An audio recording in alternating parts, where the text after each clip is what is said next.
주의 말씀을 사랑합니다. 같이 한번 인사하겠습니다. 작년 2021년 11월쯤에 미국의 퓨 리서치 센터에서 대대적인 통계 조사를 실시했습니다.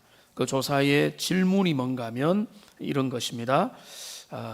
그 삶을 의미 있게 만드는 것이 무엇이냐라고 하는 그런 질문입니다. 삶을 의미 있게 만드는 것이 무엇이냐. 그 질문의 대상을 17개 나라, 세계의 선진국, 우리나라를 포함한 17개 나라에다가 그렇게 통계 조사를 한 것입니다. 그래서 미국을 포함하여 한국과 호주와 뉴질랜드, 그리스 이런 나라들인데요. 그런데 이 조사가 우리를 좀 부끄럽게 합니다. 왜냐하면 17개 나라 중에서 여기 항목 보면은 건강, 가족, 그 다음에 사회, 그리고 물질적인 풍요 이런 여러 가지 것들이 있는데요. 우리나라만 1번으로 물질적인 풍요를 집었습니다. 17개. 그러니까 여러 나라들 중에 17개 선진국들 중에 유일하게 대한민국만이 인생을 가치 있게 만드는 게 제 1번을 물질적 풍요로 집었습니다. 14나라는요 1번이 뭔 줄 아세요? 가족입니다. 많이 다르죠. 그리고 또 다른 스페인 같은 경우에는 건강을 선택했고, 대만은 지금 사회를 선택하긴 했지만은 이것은 다양한 선택이고 그럴 수 있다가 아니라 우리나라만 물질적 풍요를 1번으로 뽑았다는 것이 우리 사회가 이 물질에 대한 생각, 돈에 대한 생각에 얼마나 몰두되어 있고 집중되어 있는가를 알게 되는, 소위 말하는 부끄러운 통계라고 말할 수밖에 없는 것입니다. 이 돈에 대한 문제를 우리가 오늘 이야기해 보기를 원합니다. 제가 좀 고민을 하다가 돈이라는 단어가 좋을지, 재물이라는 단어가 좋을지, 물질에 대한 단어가 좋을지 고민을 했습니다만은, 사실은 오늘날 이 돈으로 통용되는 이 돈에 대한 불편한 진실들, 우리가 앞으로는 돈 이야기를 잘 안 하지만은 뒤로는 돈에 대한 관심에 찌들려 있는 오늘 우리 시대를 살아가는 우리들이 이 성경의 지속적인 경고를 살펴보고, 오늘 특별히 전도자가 말하는 돈에 대한 불편한 진실들에 대해서 살펴보기를 원합니다. 돈이든 재물이든 소득이든 부요함이든 다 이게 연결된 개념이고, 오늘 이 모든 것들은 돈으로 귀결되기 때문에 그런 것입니다. 돈에 대하여 불편한 진실이라고 했는데 그 이유가 있습니다. 오늘 13절에 보면은 큰 패단이다라고 이야기를 하고요. 그 다음에 16절에 보면은 큰 불행이다라고 이야기를 하고 있기 때문에 그렇습니다. 돈은 편리하고, 돈은 유익하고, 돈은 너무나 우리에게 소중한 것 같은데 이 물질이 우리 인생을 패단으로 이끌고 불행으로 이끈다는 것입니다. 13절 말씀을 보시면은 이렇게 되어 있습니다. 내가 해 아래 큰 패단되는 일이 있는 것을 보았나니 곧 소유주가 재물을 자기에게 해가 되도록 소유하는 것이라. 물질을 가지는 것이, 부요한 것이 좋은 것 같은데 이 물질을 소유하는 그 사람이 해가 되어버린다. 이거는 행복이 아니잖아요. 이거는 주객이 전도된 것이고 인생을 잘못 사는 거죠. 그러니까 그 물질로 인해서 그 인생이 오히려 불행에 빠지는 일들이 많더라. 그 전도자는 그 이야기를 하는 것입니다. 그러니까 우리가 7가지 대죄, 세븐 데들리 신스에 대해서 우리가 시리즈로 살펴본 적이 있는데, 그 중에 하나가 어떤 죄였습니까? 탐심의 죄였습니다. 이 탐심의 죄를 여러분 기억하십니까? 성경은 뭐라고 이야기하는가 하면 골로새서 3장 5절에 보면은 마지막에 이렇게 되어 있습니다. 탐욕은 우상 숭배입니다. 그러니까 탐욕에 이 식탐도 있고 다른 옷에 대한 그 탐욕 이런 것도 있겠지만 탐욕의 대표가 돈을 사랑하는 마음이라고 한다면은 돈을 지나치게 사랑하는 마음 속에는 뭔가 하면 우상을 숭배하는, 그러니까 주님의 계명을 정면으로 거스리는 그런 죄악이 그 속에 살아있고, 그리고 오늘 우리 시대의 많은 사람들, 대한민국 사회가 물질적 풍요를 제일의 가치로 두는 거 우리가 그렇지 않을 건데라고 말할 수 있습니까? 아니죠. 쉽게 동의할 수 있는 그런 사회를 우리가 살아간다는 것은 그만큼 탐욕의 우상 숭배 속에 우리가 노출되어 있다는 것입니다. 자, 그렇다면 오늘 전도자가 말하는 불편한 돈에 대한 진실들 빠르게 전도자가 적어도 5가지를 이야기하고 있거든요. 한번 살펴보기를 원합니다. 불편한 진실 첫 번째는 뭔가 하면 이 돈은 만족을 모르게 한다는 데 있습니다. 오늘 10절 말씀을 우리 같이 한번 읽어보도록 하겠습니다. 은을 사랑하는 자는 은으로 만족하지 못하고 풍요를 사랑하는 자는 소득으로 만족하지 못하나니 이것도 헛되도다. 여기 뭐라고 했습니까? 만족하지 못한다고 했습니다. 그러니까 여기 불편한 진실이 뭔가 하면 내가 어느 정도 지금 소득을 가지고 있으면 그것으로 기뻐하고 감사하고 자족해야 되는 것 같지만 그렇지 않다는 거예요. 사람은 과거의 지난날 여러분이 첫 번째 월급을 받거나 생활했던 데를 생각해 보면은 지금 훨씬 더 부유하고 어쩌면은 10배, 100배 잘 살게 되어도 나는 과연 나는 가난하구나 이렇게 생각하고 살아갈 수도 있다는 것입니다. 은으로 만족하지 못하고 소득으로 만족하지 못한다는 것. 여러분 앞에서 우리가 살펴봤죠.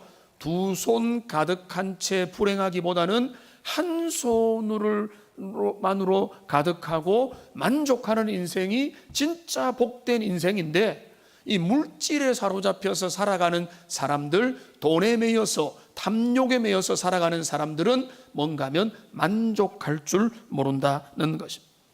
조금만 더 내가 여기 지금보다는 조금만 더 괜찮으면 좋겠다고 하는 끊임없는 그런 어떤 갈증과 갈망들이 영적인 게 아니라 물질적인 데 있기 때문에 그들은 만족하지 못한다는 겁니다. 자, 만족하지 못한다. 누가 만족하지 못하는 겁니까? 그 사람이 만족을 하지 못한다는 것입니다. 이 정도 하면은 되겠다. 내가 욕심을 부리지 않겠다라고 하는 그런 어떤 자족의 마음을 가지기 어렵게 만드는 게 돈의 위험성이라는 겁니다. 왜 우리가 물질에 대한 집착이 위험한가 하면 그거는 우리 인생을 끊임없는 축으로 만족하지 못하는 더 많이, 조금만 더 많이라고 하는 그 생각으로 그 인생을 몰아가기 때문에 만족을 주지 못한다, 이렇게 되어 있는 것입니다. 자, 돈에 대한 불편한 진실 두 번째는 뭔가 하면 여기 11절에 이렇게 되어 있습니다.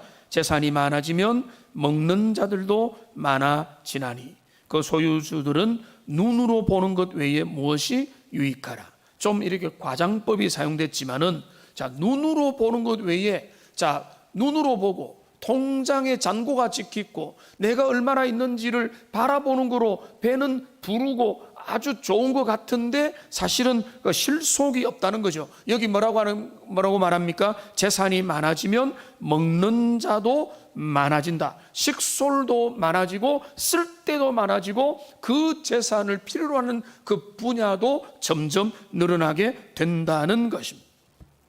앞으로 벌고 뒤로 손해본다는 것입니다. 그러니까 좀 뭔가 겉으로 볼 때는 멋있고 괜찮은 것 같은데 내실 없고 실속 없고 이리저리 나가는 돈이 많아지더라라고 하는 이야기인 것입니다. 어떤 사업가들은 이렇게 푸념을 합니다. 내가 사업을 하는 이유가 뭔지 모르겠다.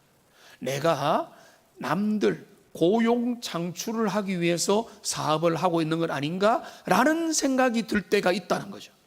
그러니까 내가 열심히 돈을 버는데 그 돈을 벌어서 내 종업원들 월급 주고, 편의점을 한다면 편의점의 알바생들 월급 주고 나면은 내가 사실은 영세 자영업자들은요, 월급 주고 나면은 그 남은 소득은 뭔가 하면 나나 가족들이 그 인건비를 대체해서 버는 경우가 꽤 많이 있다는 것입니다. 그러니까 이렇게 저렇게 할 게 없어가지고 열심히 애를 쓰지만은 그 모든 애의 수고가 다른 사람에게 돌아가는 경우들이 꽤 많이 있다. 그런데 남들에게 고용을 창출한다는 거 얼마나 자랑스러운 일입니까? 내가 하는 사업 때문에 여러 사람들이 가정을 영위하고 그들이 먹고 살고 숨쉬고 그들이 그것으로 인해서 그들이 인생을 계획할 수 있다면 아주 보람된 일이고, 사회나 그 국가나 많은 데서 그런 부분들에 대해서 격려하고 칭찬을 해야 된다는 것입니다. 오늘 본문에 전도자가 말하는 그 돈의 불편한 진실의 그 취지는 뭔가 하면, 앞으로 여러 가지 돈을 버는 것 같지만은 그 돈으로 여기를 써야 되고 저기 써야 되고 자녀에게 들어가야 되고 비고용인에게 들어가야 돼서 실속이 없는 경우가 많이 있더라라고 하는 그런 것입니다. 그리고 여기 세 번째 돈에 대한 불편한 진실이 있습니다. 자, 12절에 보시면은 이렇게 말합니다. 노동자는 먹는 것이 많든지 적든지 잠을 달게 자거니와 부자는 그 부유함 때문에 자지 못하느니라. 여러분 다 부자가 되고 싶은데 부자의 삶을 보니까 온갖 스트레스 때문에 잠도 제대로 못 잔다. 그 부요를 지키기 위해서 내가 어떻게 하면은 계속해서 돈을 계속 벌 수 있을까? 더 벌 수 있을까? 내가 이 지위를, 이 명예를, 이 상태를 유지하기 위해서는 어떻게 해야 될까? 그리고 스트레스 받죠. 그리고 이 사업은 경기를 타고 여러 변수들이 있기 때문에 그 가운데서 노심초사하면서 스트레스를 받게 되는 것입니다. 가만히 보면은, 자, 월급을 받는 사람들은요, 사업가들을 부러워합니다.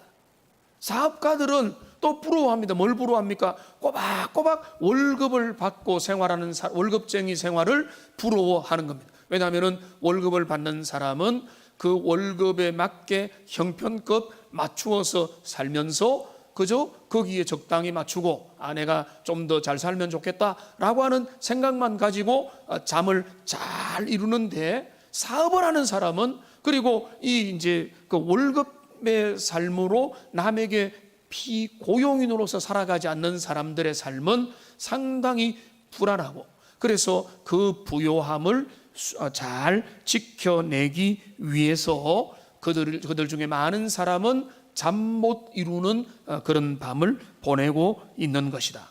그 부요함 때문에 돈이 좋아서 자지 못하는 게 아니라 이걸 어떻게 잘 간수할까? 어떻게 계속 유지할까? 더 잘되로 갈까? 지금 이 경기를 돌파할 수 있는 방법이 뭘까? 계속 골몰하다 보니까 이 잠을 못 이루고 스트레스 받고, 그리고 여러 가지 부작용들이 그 인생들을 찌르게 된다는 것입니다. 잠을 이루지 못하고 고민하고 돈벌이에 몰두하는 것이 오늘날 미덕인 시대를 우리가 살아가고 있습니다. 성공을 하고 성공을 유지하기 위해서 발버둥을 치는 그런 시대를 살아가고 있는데, 그 시대 특징이 뭔가 하면 평안을 잃어버리는 것입니다. 우리 주님이 원하는 것은 뭔가 하면 밤에 잠 잘 자는 삶, 평안하게 눕고 일어나서 하루를 사는 그 일상의 삶을 주님이 복된 삶이라고 말씀하고 있는 것입니다. 시편 127편 2절 말씀에 그 이야기를 하십니다. 같이 한번 읽어보겠습니다. 아침 일찍 일어나고 밤늦게 자면서 고달프게 벌어먹고 사는 것도 헛된 일이다. 그래서 여호와께서는 자기가 사랑하는 자에게 잠을 주신다. 그러니까 게으르게 늦게 일어나고 일찍 자라, 그리고 인생을 대충 살아라, 이 말이 아니라 우리의 삶에서 우리의 수고와 우리의 노력과 우리의 열정이 가치가 있지만은, 그러나 잠을 자면서 그 일을 할 때 가치가 있는 거지, 잠도 안 자고 어떻게 하면은 좀 더 벌까라고 하는 이런 생각에 노출되어 인생을 거기에다가 성공과 돈벌이와 내가 이거를 어떻게 더 잘할 거냐, 여기에만 몰두했다가는 인생을 망쳐버린다. 그러니까 그 삶이 우울해지고 결국은 삶의 질이 낮아져 버리게 되는 그런 것입니다. 그러니까 우리가 읽었던 시편 127편과 하나님이 사랑하는 자에게 잠을 주신다는 것과 전도자의 사상은 똑같은 것입니다. 일치가 되는 것입니다. 우리가 열심히 일하고 땀 흘렸다면은 깊이 잠들고 하는 그것이 옳은 것이다. 잠 못 이루는 밤이 계속된다면 그거는 뭔가 우리의 삶에 문제가 생긴 것이다 라고 성경은 이야기하는 것입니다. 그러니까 여러분 보십시오. 내가 행복하려고 돈을 벌고, 내가 행복하려고 사업을 하고, 내가 행복하려고 기업을 이끌어가고 여러 가지 시도를 하는데 그 행복을 위한 시도들이 나의 행복을 빼앗아가 버리더라. 그러니까 우리가 그거를 잊어버리면 안 된다. 결코 뭐 사업을 하지 마라, 열심히 일하지 말라, 그 사업이 잘못됐다, 이런 의미가 아니라 그 초점과 주객이 바뀌어버리면은 우리의 삶이 좋으려고 취하려고 했던 그 물질이 우리의 인생을 피곤하게 만들고 샬롬을 빼앗아 가버리게 된다는 것입니다. 그 다음에 돈에 대한 불편한 진실 네 번째가 또 있는데요. 오늘 14절 말씀을 보겠습니다. 자, 14절에 보면은 우리 같이 한번 읽어보겠습니다.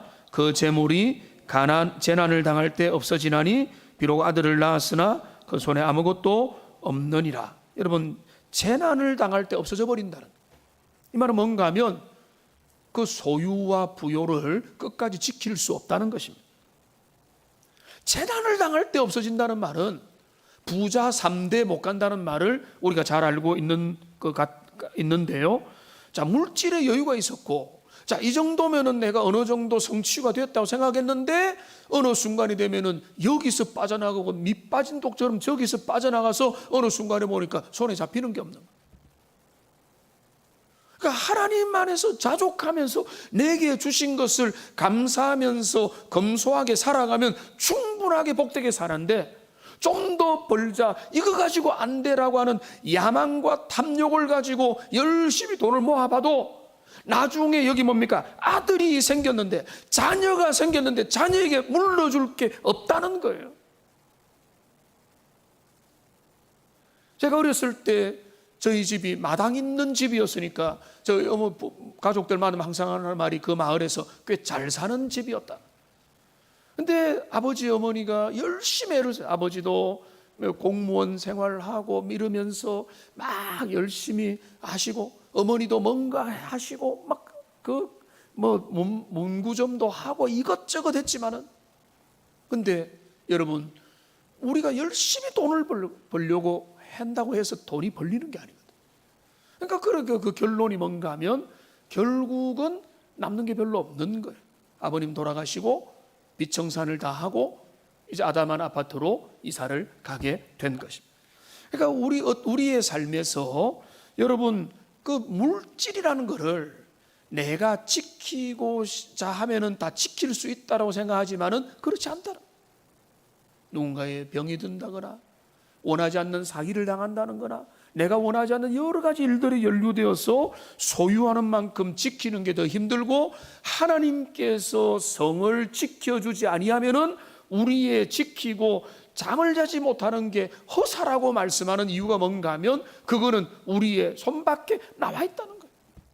그러니까 우리가 돈을 열심히 벌고 열심히 은행에다가 모아놓으면은 내 인생은 편할 거다라고 생각하지만은 그 돈을 우리가 지켜내는데 한계가 있는 것이다. 성경이 그 이야기를 우리에게 하는 것입니다. 돈에 대한 불편한 진실 마지막 5번째는 뭔가 하면 15절에 나와 있습니다. 여기 이렇게 말합니다. 그가 모태에서 벌거벗고 나왔은즉 그가 나온 대로 돌아가고 수고하여 얻은 것을 아무것도 자기 손에 가지고 가지 못한다. 죽을 때 돈을 가져갈 수 없다는 겁니다. 이거 모르는 분 누가 있습니까? 다 알고 있죠.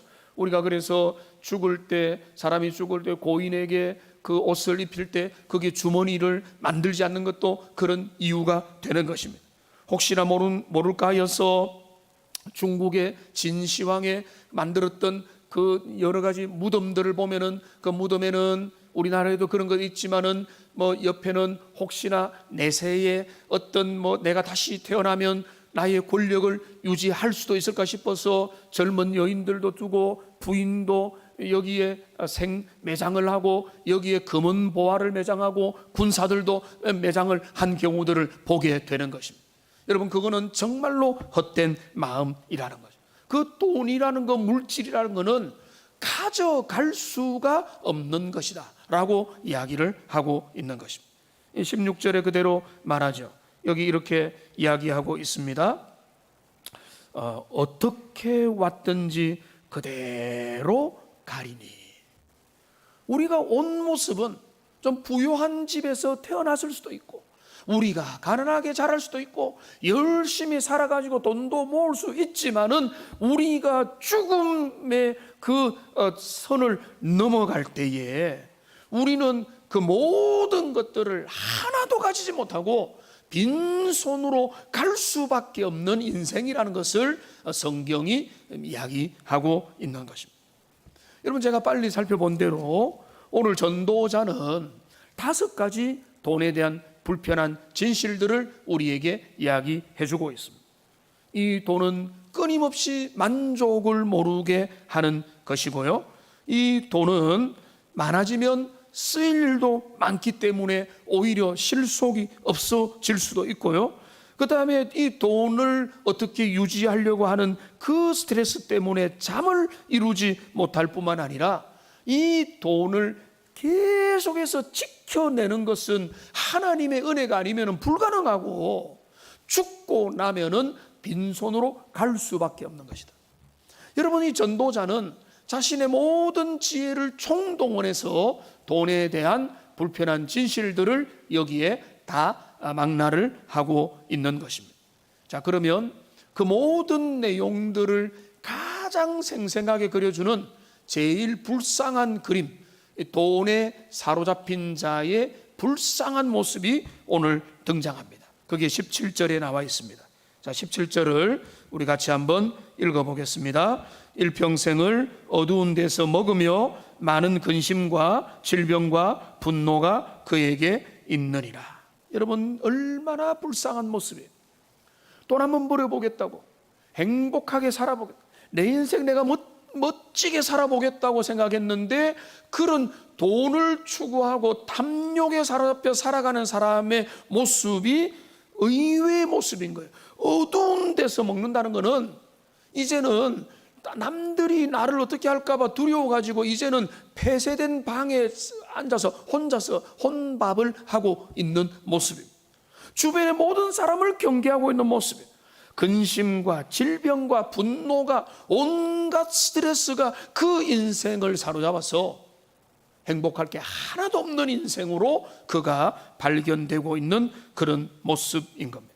자기를 지키고 내 한 몸 건사하고 내가 잘 살아야 된다, 여기에만 사로잡혔요, 주변에 아무도 없는, 그리고 혼자가 있지만은 그 마음에 평안과 행복을 누리지도 못하는 그런 불행한 인생의 모습을 오늘 여기 17절에서 전도자는 정리를 해주고 있는 것입니다. 이게 우리가 원하는 행복의 모습입니까? 돈을 따라가면 그렇게 되는 것입니까? 사람들은 광고는, 드라마는, 영화는 그런 돈이 가지고 있는 위력과 행복과 돈이면 모든 걸 다 할 수 있다는 것을 우리에게 속삭이며 그려주지만은 그 물질을 따라가는 사람의 내면과 그의 삶의 실체는 바로 이렇게 너무나 비참한 상태에 빠지게 된다. 전도자는 이 이야기를 우리에게 경고하고 있는 것입니다.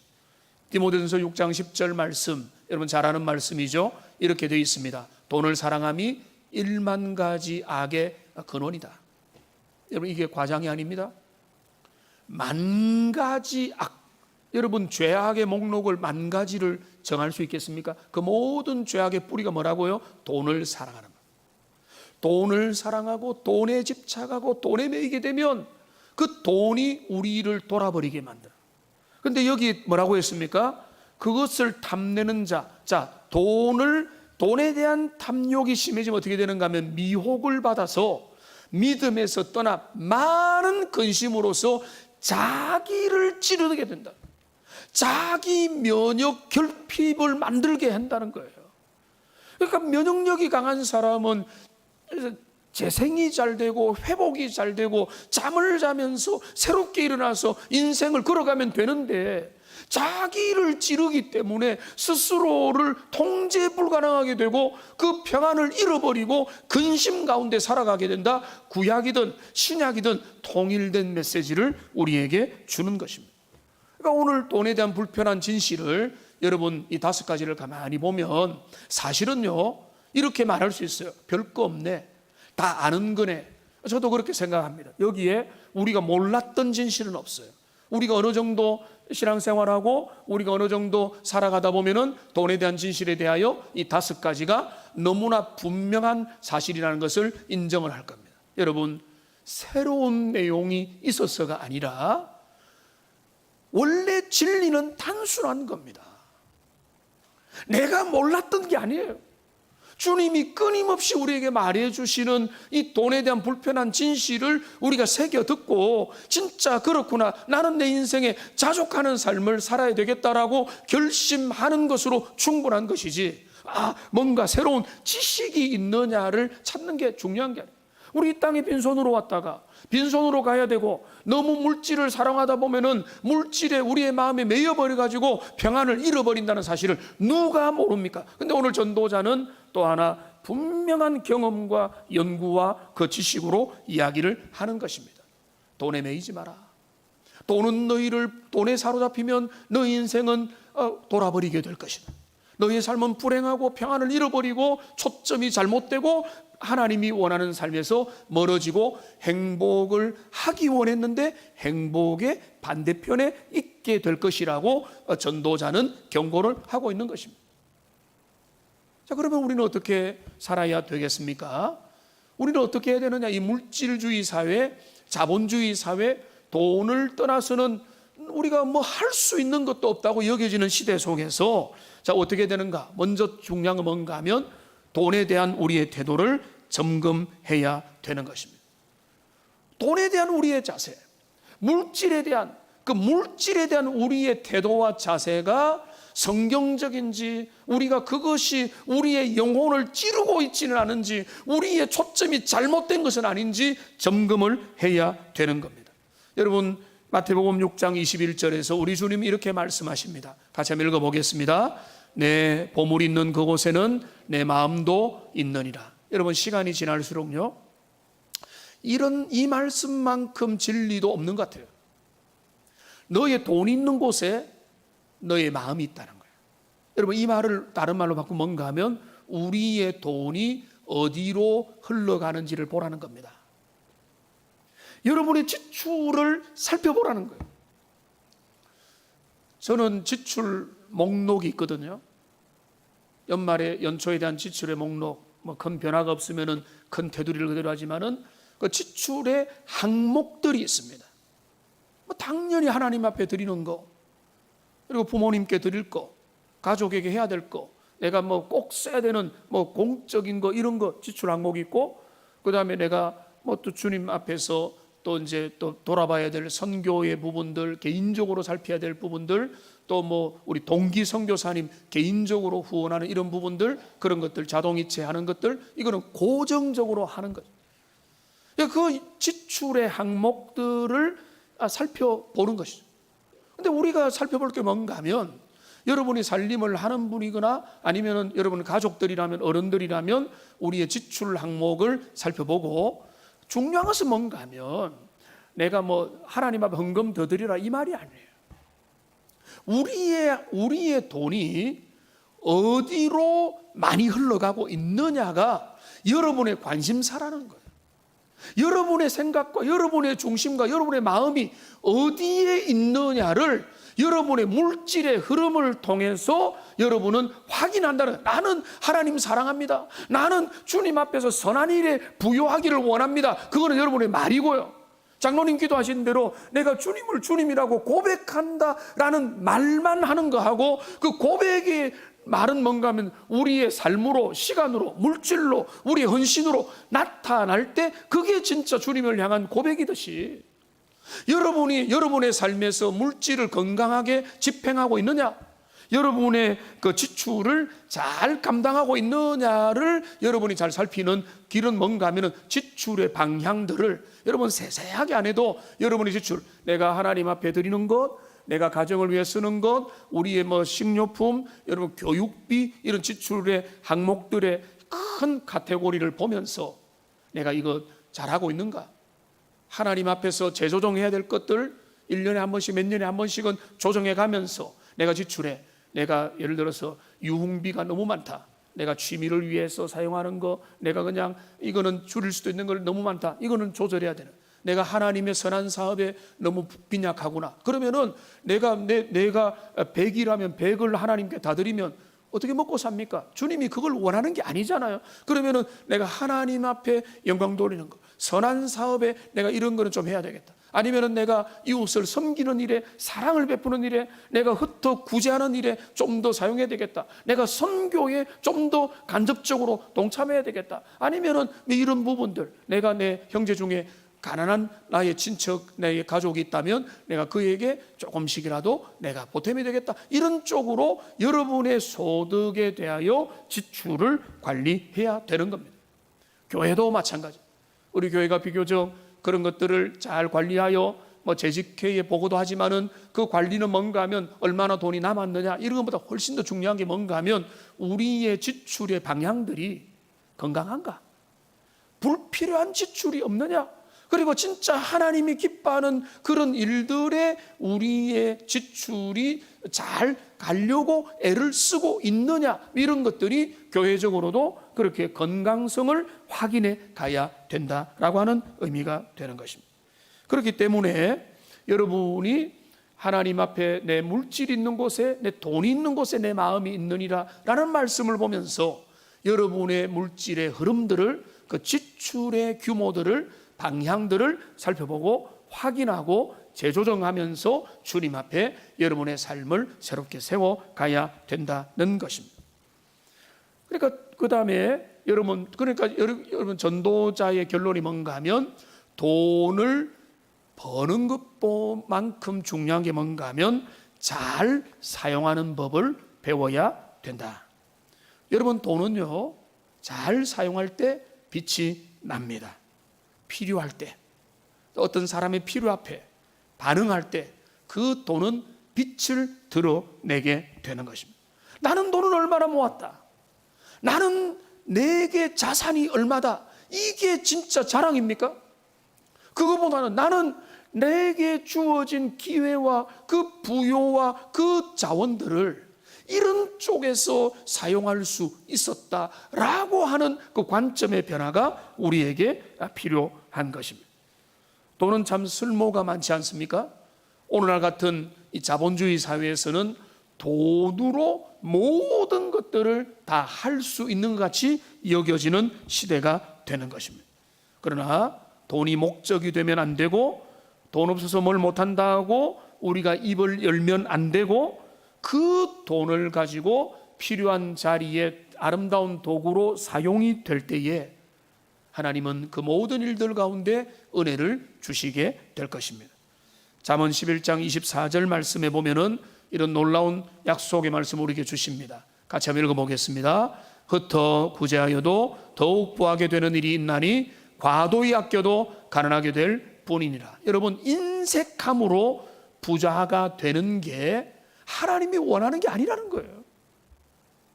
흩어 구제해도 더욱 부하게 된다.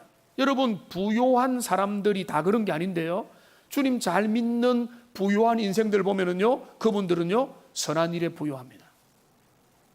선교 사업에도요, 필요한 일이 있으면은 남몰래도 선교 사업하고 구제도 하고, 필요한 일이 있을 때 그들은 선한 일에 부요한 거예요. 그런데 하나님께서 은혜를 계속 더 주시는 거예요.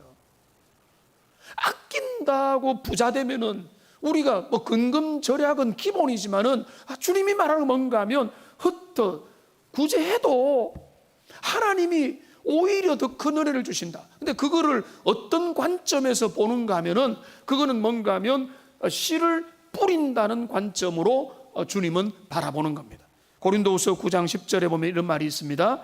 심는 자에게 씨와 먹을 양식을 주시는 이가. 자, 우리 하나님이 어떤 분이세요? 하나님은 어떤 분인가 하면은, 자, 심는 자에게, 자, 농사를 짓고 이 땅에서 농사하는 자에게 씨만 주시는 게 아니고 먹을 양식을 주시기 때문에 너희 심을 것을 주사 풍성하게 하시고 의의 열매를 더하게 하신다. 이 말의 결론 뭔가 하면 심으라는 거예요.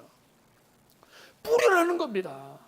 뿌린 만큼 많은 거죠. 거두는 거죠. 근데 우리가 뿌린 게 없는데 우리의 삶에서 의를 위하여, 하나님의 나라를 위하여, 영원한 것들을 위하여 뿌리지 않고 나는 거두면 좋겠다. 그거는 망령된 생각이고, 우리의 구원의 은혜를 제외하고는 하나님께서는 널리 뿌리는 자에게 거두는 은혜를 주시는 거예요. 그게 농사의 법칙이고 영적인 구제의 은총이고 하나님이 그렇게 역사를 하는 것입니다. 그러니까 우리가 주님이 주시는 대로 이 돈에 대한 불편한 진실을 우리가 배웠기 때문에, 잘 알고 있기 때문에, 자, 우리의 지출의 흐름들을 다시 재조정하고 어떻게 우리의 물질을 잘 사용할 건가를 한번 살펴보고, 우리의 지출에서 어긋난 부분들이 있다면 다시 당겨서 하나님 앞에서 잘 살펴가시고 또 선한 일에 부요한 그런 삶을 살아가면 좋겠습니다. 전도사가 이제 말씀을 정리를 하기 원하는데요, 전도자가 말하는 것은 두 손 가득 움켜진 불행이 아니라 한 손에 가득하다면, 그런데 그 마음이 행복하다면 그게 복된 인생이다. 나는 왜 저 사람만큼 살지 못할까? 이런 어떤 비교하는 그런 데서 평생을 불행해 하지 말고 지금 주님이 내게 주신 것으로 만족해야 되는데, 그게 바로 뭡니까? 오늘 18절 19절에 나와 있는 거예요. 18절 보시면 하나님께서 그에게 주신 바 그 일평생에 먹고 마시며 해 아래에서 하는 모든 수고 중에서 낙을 보는 것이 선하고 아름답다. 열심히 일하고 주님이 허락하신 만큼 살고 감사하며 누리면 그게 최고라는 거예요. 그리고 여기 19절 보십시오. 또한 어떤 사람에게든지 하나님이 재물과 부요를 그에게 주사 능히 누리게 하시며 제 몫을 받아 수고함으로 즐거워하게 하신 것은 하나님의 선물이라. 주님이 우리 어떤 사람에게는 부유하게 하고 어떤 사람은 적당하게 하고 어떤 사람은 좀 핍절하게 하지만은 그 가운데서 최선을 다하고 요령 부리지 않고 자기에게 주어진 열심을 가지고 살면 그게 주님 앞에 분복이고 감사하며 살아가면 된다라고 말씀하고 있는 것입니다. 오늘 결론은요 20절인데, 오늘 결론 20절은요 오해하기 쉬운 표현으로 되어 있습니다. 이렇게 되어 있습니다. 그는 자기의 생명의 날을 깊이 생각하지 아니하리니 이는 하나님이 그의 마음에 기뻐하는 것으로 응답하심이니라. 자, 하나님이 기뻐하는 것으로 응답한다는 좋은 말인데 앞에 보면은 생명의 날을 깊이 생각하지 아니한다.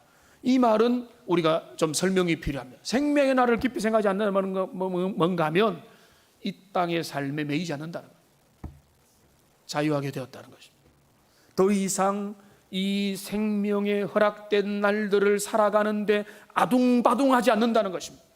여기에 매여서 사단이 공격해서 이 땅에서 사는 것, 그거를 놓아버리면 죽을까라고 하는 그 삶에 대한 일생에 매여 살게 만드는 그 연약함 가운데 사로잡히는 일에서 이제는 벗어나버렸다는 거예요. 주님이 은혜 주시면은 그 은혜대로 살고 내게 주신 것으로 만족하고 자족하고 감사하고 더 많이 주시면은 더 많이 섬기고 사랑하고 더 은혜로 살아가면 된다라고 자유하게 된 사람에 대한 이야기가 20절에 나와 있는 겁니다.